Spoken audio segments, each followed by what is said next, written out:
चलिए, ये क्वेश्चन हम लोग देख रहे थे आपके लास्ट वीडियो में, आप देख रहे थे कुछ टेक्निकल प्रॉब्लम के कारण वो वीडियो कट गया था। उसी क्वेश्चन से हम लोग यहाँ पे आगे बढ़ते हैं इस वीडियो में कि find the ratio of energy, E क्या है, energy of second orbit of helium plus and third orbit of helium plus 2। ठीक है, second orbit of helium and third orbit of helium, मतलब दो है। सबसे पहले एनर्जी हमको किसका निकालना है, आपका हीलियम प्लस का निकालना है, और यहाँ पे लिथियम प्लस 2 का निकालना है।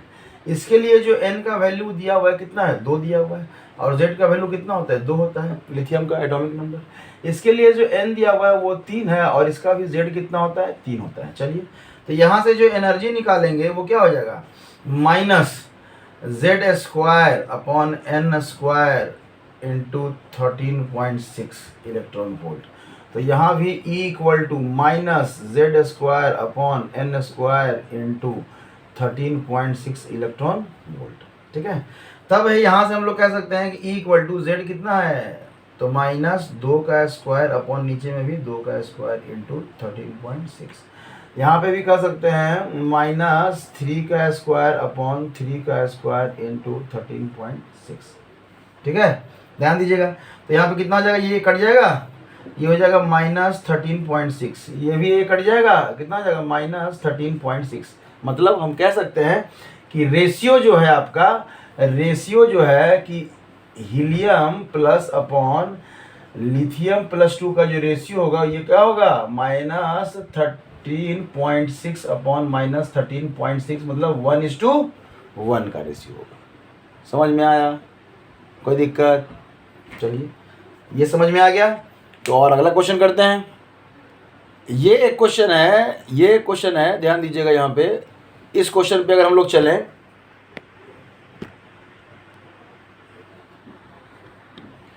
तो यहाँ पे आपको दिख रहा है, ये क्वेश्चन जो आपको दिख रहा है यहाँ पे क्या बोल रहा है कि रेशियो निकालना, क्या निकालना है, रेशियो निकालना है किसका, तो second and first orbit of hydrogen atom का रेशियो निकालना है। तो किसका निकालना है, रेशियो ऑफ, एक मिनट, रेशियो ऑफ रेडियस, छूट गया था, ratio of radius of second.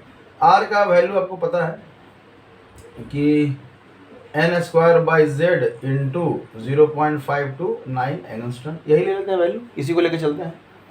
अभी क्या है, आर फर्स्ट सेकेंड ऑर्बिट का है, तो R2 कितना हो जाएगा, ये n का वैल्यू कितना हो जाएगा 2, z का वैल्यू कितना हो जाएगा 1, क्यों, क्योंकि हाइड्रोजन दिया हुआ है।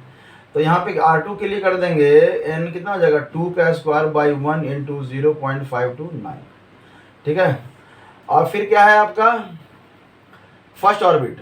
तो यहाँ के लिए अगर हम लोग R1 की बात करें तो ये 1 का स्क्वायर अपॉन 1 इंटू 0.529।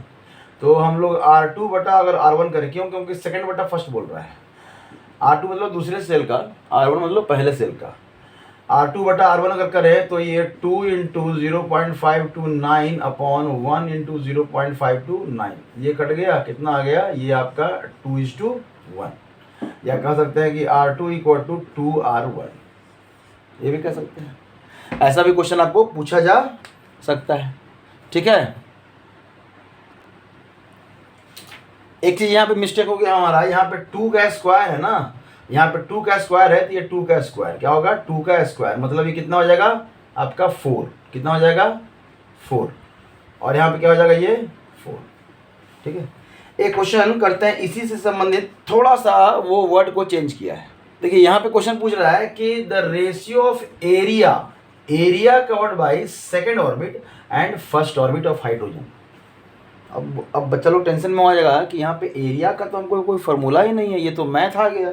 अरे घबराना नहीं है, एरिया में हम लोग क्या यूज करते हैं, एरिया में हम लोग क्या यूज करते हैं, πr², मतलब r तो हमको पता है ना, r अगर यहाँ से निकाल लें तो फिर ये कन्फर्म हो जाएगा ना एरिया का रेशियो कितना होगा। ठीक है, तो अभी लास्ट क्वेश्चन हम लोग किए थे कि R2 इक्वल टू कितना निकाल लेते हैं, 2 का स्क्वायर इंटू 0.529, R1 कितना निकाले थे, 1 का स्क्वायर, मतलब यहाँ 1 भी था, 1 का स्क्वायर इंटू 0.529। तो अब देखिए R2 और R1 हमारा निकल गया, तो मतलब अगर एरिया का है तो यहाँ से अगर हम लोग देखें तो A2 कितना निकल जाएगा, मतलब एरिया, तो पाई R2 का स्क्वायर कर दें, और ये A1 कितना निकल जाएगा, तो पाई R1 का स्क्वायर कर दें, कर देते हैं। चलिए, मतलब अगर यहाँ पे A2 बटा अगर A1 की बात करें तो ये पाई R2 का स्क्वायर अपॉन पाई R1 का क्या हो जाएगा स्क्वायर। तो ये पाई पाई तो कट गया ना। देखिए घबराना नहीं है, स्टार्टिंग में कैलकुलेशन नहीं करने लगना है। स्टार्टिंग में यहाँ पे ये ना कि 3 पॉइंट यहाँ पाई का वैल्यू रखना, मल्टीप्लाई करना, ये करना शुरू कर दें। आप इंतजार कीजिए, रेशियो पूछ रहा है, ऑलमोस्ट लगभग सारा चीज़ कट जाएगा। तब क्या पूछ रहा है यहाँ पे कि R2 का जो है वो स्क्वायर बटा R1 का स्क्वायर। R2 कितना आया था आपका 4 इंटू 0.529 का क्या होगा होल स्क्वायर। तो इसको हम लोग सीधा यहीं से ले लेते हैं ना, ये पूरे होल स्क्वायर में कर देते हैं। समझ में आया? इसको क्या करते हैं पूरे एक होल स्क्वायर में कर देते हैं। तब क्या हो जाएगा, यहाँ से आसान हो जाएगा हम लोग समझने में। तो यहाँ से पूरे में क्या कर देंगे 1 इंटू 0.529 होल स्क्वायर है। तो अंदर में ये कट गया, क्या बचेगा आपका 4 का क्या बचेगा होल स्क्वायर, 4/1 का मतलब सॉरी, मतलब A2 बटा जो A1 है वो कितना हो जाएगा 16:1 हो जाएगा। इस तरह से भी आपको क्वेश्चन पूछा जा सकता है। चलिए नेक्स्ट पे देखते हैं। यहाँ पे एक क्वेश्चन है कि in Bohr's model atomic radius of first orbit is क्या है, गामा। क्या है, गामा। फर्स्ट ऑर्बिट का रेडियस क्या कर दिया है, गामा कर दिया है। ठीक है, find the radius of third orbit का रेडियस फाइंड करना है। अब बहुत सारे बच्चे बोलेंगे कि सर इसमें तो एलिमेंट्स का कुछ तो नाम ही नहीं लिखा। देखिए एलिमेंट्स का कोई नाम नहीं है, आप अपने मन से मान लीजिए। आप हाइड्रोजन भी ले सकते हैं, आप हीलियम प्लस भी ले सकते हैं, आप लिथियम +2 भी ले सकते हैं। अगर आपको नहीं है तो हम तीनों पे लेके चलेंगे, एक बार देखेंगे, आंसर तो सेम ही आएगा ना। ठीक है, देख लेते हैं क्या हो रहा नहीं हो रहा।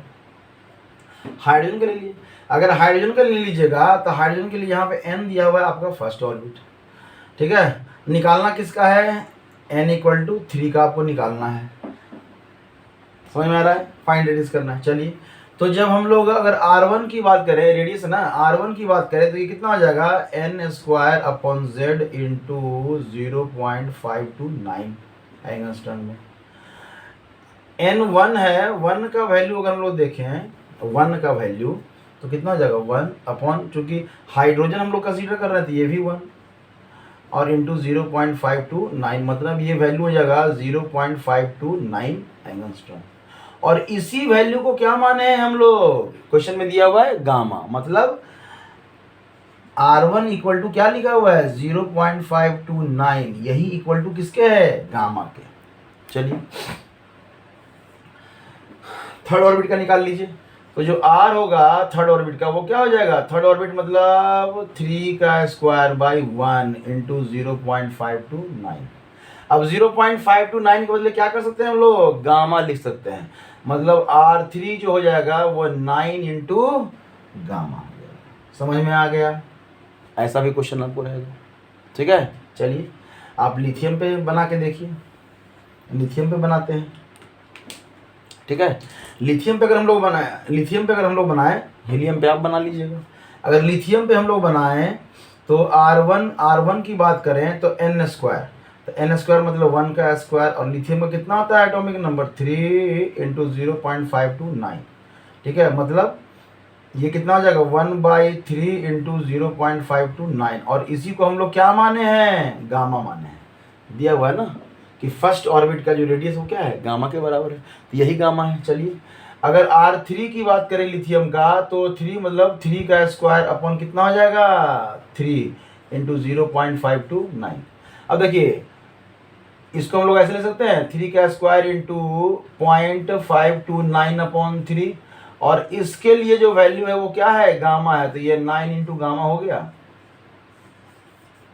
समझ में आया, मतलब आप अगर कोई एलिमेंट नहीं दिया हुआ है, एलिमेंट के बारे में इंफॉर्मेशन नहीं है, इसका मतलब ये है कि आप फ्री हैं। आप चाहे हाइड्रोजन ले लीजिए, चाहे आप हीलियम ले लीजिए, चाहे आप लिथियम ले लीजिए, आंसर तो एक ही आएगा सबका। समझ में आया, ठीक है। चलिए तब एक क्वेश्चन हम अपने साइड से बदलते क्या है, ऑलरेडी आपको बुक में भी दिया हुआ है। ठीक है, देख लेते हैं कैसे बनेगा, कर लेते हैं। यहाँ पे भी बच्चे बहुत कंफ्यूज करते हैं। क्वेश्चन में दिया रहता है कि जो इलेक्ट्रॉन है वो मूव कर रहा है, क्या कर रहा है, इलेक्ट्रॉन मूव्स फ्रॉम, या जंप कर दीजिए, n equal to 1 to n equal to 2, ठीक है, n equal to 1 to n equal to 2। तो टोटल एनर्जी चेंज निकालना है, क्या निकालना है, एनर्जी चेंज निकालना है। चलिए एनर्जी चेंज हम लोग को निकालना है, ठीक है। तो सबसे पहले हम लोग क्या करेंगे, सबसे पहले हम लोग क्या करेंगे कि E1 निकालेंगे। E1 कितना है, minus Z square by N square, और ये 13.6, और E2 कितना हो जाएगा, माइनस जेड स्क्वायर बटा एन स्क्वायर और 13.6। चूँकि n इक्वल टू 1 है, और अब देखिए अब यहाँ भी कोई एलिमेंट नहीं दिया हुआ है, नहीं दिया हुआ है तो हाइड्रोजन मानेंगे, और क्या हार्ड क्यों मानेंगे, हाइड्रोजन मानेंगे। हाइड्रोजन का एटॉमिक नंबर 1 का स्क्वायर बाई n भी क्या दिया हुआ है 1 इंटू 13.6, मतलब माइनस 13.6। चलिए यहाँ पे z, यहाँ पे तो अभी भी 1 का स्क्वायर है, लेकिन n कितना हो जाएगा 2, तो 2 का स्क्वायर इंटू 13.6, मतलब माइनस 13.6 अपॉन 4 निकल गया। अब देखिए इलेक्ट्रॉन कहाँ से कहाँ जा रहा है, एक से दूसरे सेल में जा रहा है, पहले सेल से दूसरे, मतलब लोअर से कहाँ जा रहा है, हाइयर में जा रहा है, लोअर से कहाँ जा रहा है, हाइयर में जा रहा है। मतलब अगर डेल्टा एन की बात करें तो हम लोग क्या करते हैं, फाइनल माइनस इनिशियल करिएगा हमेशा, फाइनल माइनस इनिशियल। तो जो फाइनल है वो कितना है, कहाँ गया है, 2 में, तो मतलब E2 में से माइनस करेंगे, इनिशियल कहाँ था वो, E1 में, तो E1 का एनर्जी तब क्या है, E2 का एनर्जी कितना आया है आपका, माइनस 13.6 अपॉन 4, और माइनस, और इसका कितना है, माइनस 13.6। इसको कैलकुलेट करेंगे तो माइनस 13.6 को अगर बाहर ले लीजिएगा, ये 1/4 और माइनस 1, ठीक है, तब कितना आ जाएगा, माइनस 13.6, माइनस 13.6, और ये क्या हो जाएगा वैल्यू, ब्रैकेट में 4 हो जाएगा एलसीएम, और 1 माइनस कितना हो जाएगा 4।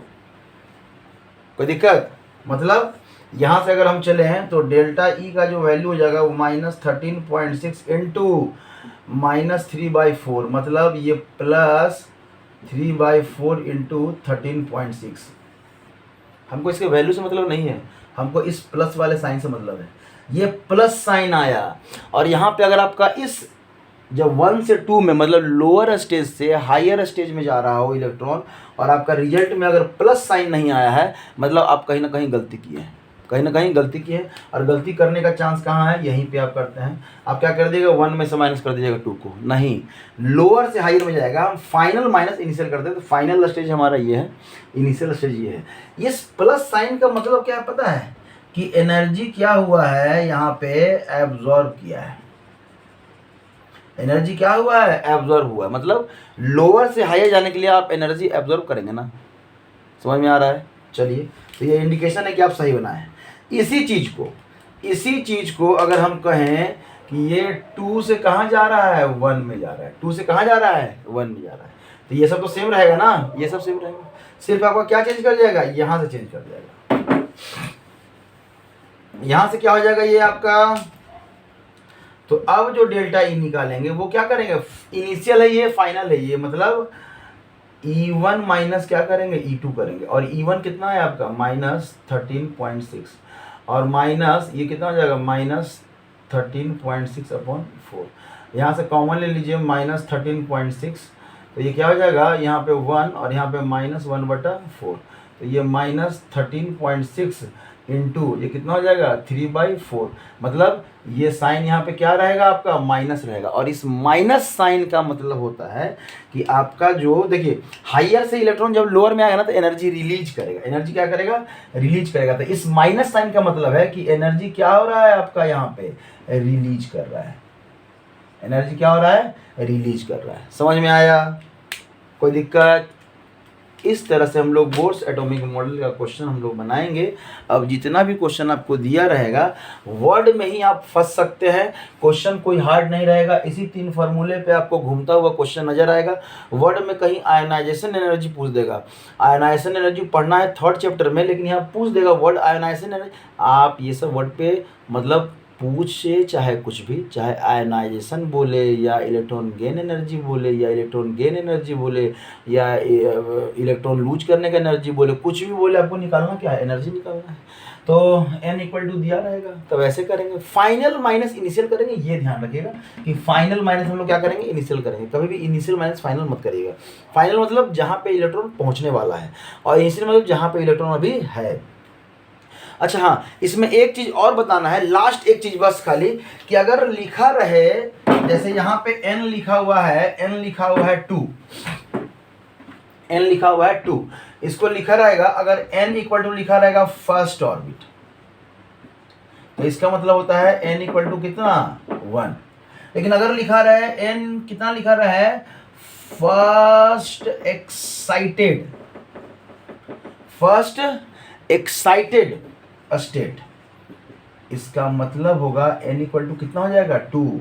फर्स्ट एक्साइटेड मतलब n equal to 2, second excited मतलब n equal to 3, third excited मतलब n इक्वल टू 4। मतलब अगर सिर्फ फर्स्ट लिखा है या यहाँ पे सेकेंड लिखा है तो यहाँ पे सेकेंड हो जाएगा, यहाँ पे थर्ड लिखा है तो यहाँ पे थर्ड होगा। लेकिन अगर फर्स्ट एक्साइटेड स्टेट लिखा है तब एक आगे वाला हो जाएगा सेकेंड एक्साइटेड लिखा है तो थर्ड n गिनेंगे, अगर थर्ड एक्साइटेड लिखा है तो क्या लिखेंगे, n इक्वल टू हम लोग 4 कंसीडर लेके चलेंगे। ये इंपॉर्टेंट था, ये ध्यान रखें इसमें। अब इसके अलावा कुछ भी नहीं आपके इस बोर्स एटॉमिक मॉडल में। आप क्वेश्चन बनाइए आराम से, कोई दिक्कत नहीं। जो क्वेश्चन नहीं बने, कभी ऐसा कुछ हो जो क्वेश्चन नहीं बन रहा हो, आप कमेंट सेक्शन में दे सकते हैं, तो उस पर हम लोग अमल करेंगे। कुछ ऐसा अगर लगा कि आपको वीडियो बना के दिया जाए तो वहाँ पे भी हम लोग वीडियो बना के उस पर्टिकुलर क्वेश्चन पे जो आप पूछे हैं उस पर भी देंगे। और नहीं तो आपको रेफरेंस बता दिया जाएगा कि ये क्वेश्चन जो है ना, अगर आपको पहले से ऑलरेडी वीडियो बना हुआ है तो बता दिया जाएगा कहाँ पे वीडियो है, आप वहाँ पे भी जाके देख सकते हैं। ठीक है, चलिए, थैंक यू।